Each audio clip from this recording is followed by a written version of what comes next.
Lieutenant Williams, a police officer attached to the Juvenile Division. I'm on my way to Monroe Junior High School to talk to a group of young people. That looks innocent enough, doesn't it? Lots of young people hitchhike. Seems like a good way to get from one place to another. But sometimes there are dangers involved that never meet the eye. Let's take the case of Jimmy Barnes. Jimmy played baseball all afternoon, and he didn't feel like walking home, so he decided to thumb a ride.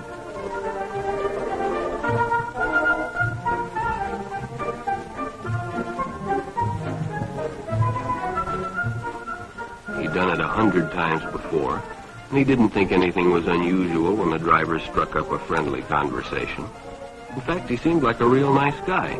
He asked Jimmy if he played baseball in the park often. Jimmy told him they practiced 3 times a week and played a rival group on Friday afternoon. The stranger was a good listener, too, and it only seemed minutes before they pulled up in front of Jimmy's house.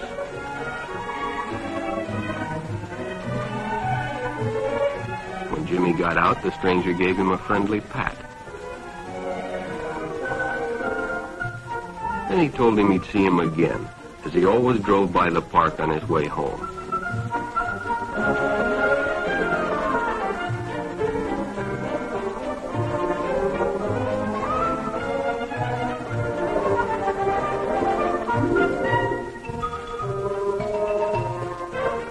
Sure enough, the following day, when Jimmy finished playing ball, well, the man was there waiting.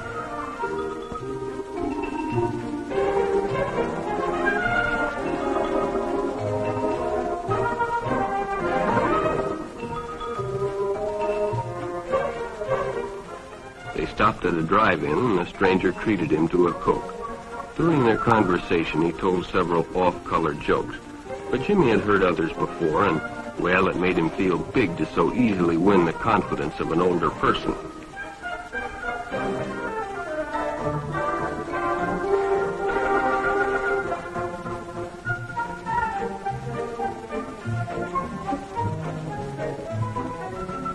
The following Saturday, they went fishing together.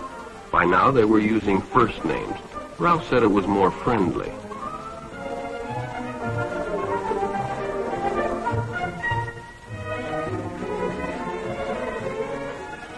Jimmy hadn't enjoyed himself so much in a long time.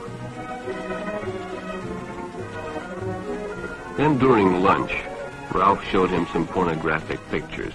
Jimmy knew he shouldn't be interested, but, well, he was curious.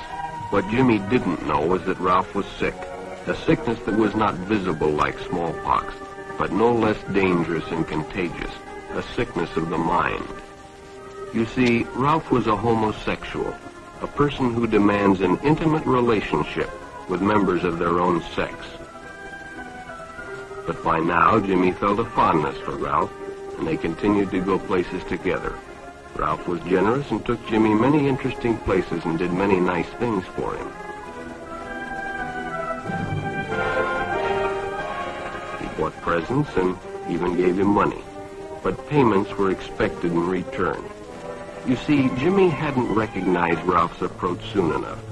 When Ralph first asked Jimmy to go fishing alone, he should have discussed it with his parents or teacher. Finally, Jimmy told his parents, and they reported it to the juvenile authorities.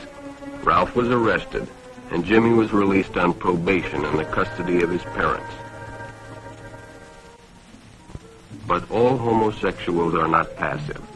Some resort to violence, as in the case of Mike Merrick.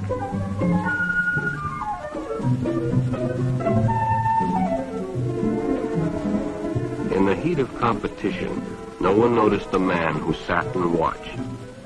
And when the game broke up and the others left, Mike decided to stay and practice a little longer.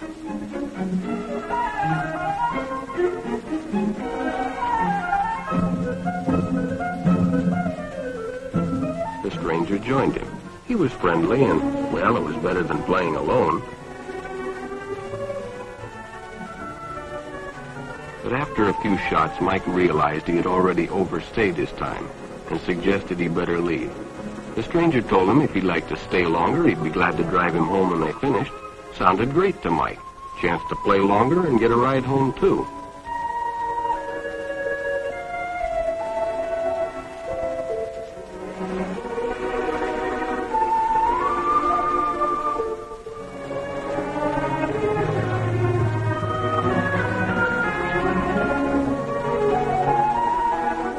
When they finished, the stranger told him he'd make a fine player someday if he got lots of practice.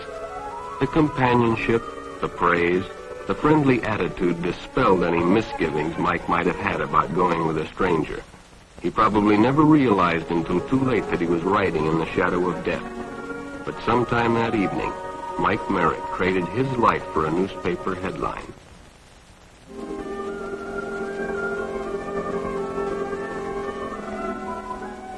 As Denny and Jerry got the papers ready for Jerry's afternoon delivery, they only casually noticed the two boys that raced by in the afternoon traffic, and they didn't pay much attention to the car that drew up shortly afterwards until the man called them over.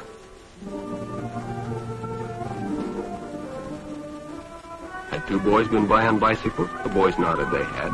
Could they recognize them if they saw them again? Well, Denny guessed he could. Then hop in, the man said. Those are stolen bikes. Without giving it another thought, Denny got in and the car sped away. Jerry watched. He'd been told many times, if a friend got in a car with a stranger, to write down the license number.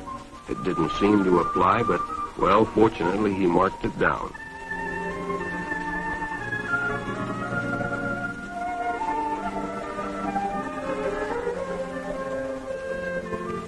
When he delivered a paper to Denny's house, he asked his mother if they'd caught the boys that had stolen the bicycles. Denny hadn't returned, so he told her the story and gave her the paper with the license number.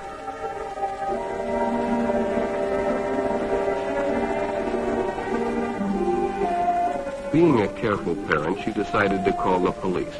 Jerry supplied the necessary information, and the stranger's car was quickly spotted. It was a good example of how important it is to always get the license number and description of any stranger who takes a young person off alone, no matter what they tell you.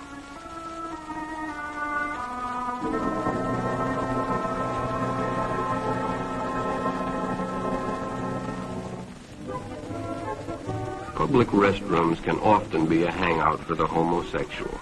Bobby and his friends hadn't noticed the man who had been in the restroom when they changed, and as it was late, he suggested they take the shortcut under the pier, but the others preferred to take the more traveled way home.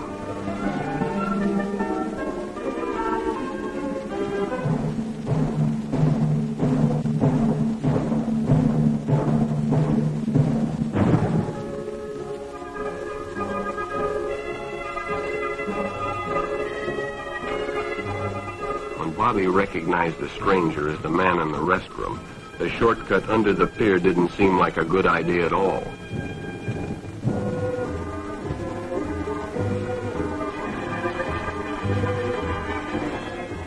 After all, it's more fun to stay with your friends anyway. Bobby had made a wise decision. It may have saved his life.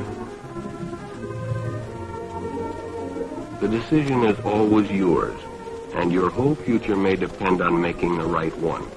So no matter where you meet a stranger, be careful if they are too friendly, if they try to win your confidence too quickly, and if they become overly personal. One never knows when the homosexual is about. He may appear normal, and it may be too late when you discover he is mentally ill. So keep with your group, and don't go off alone with strangers unless you have the permission of your parent or teacher.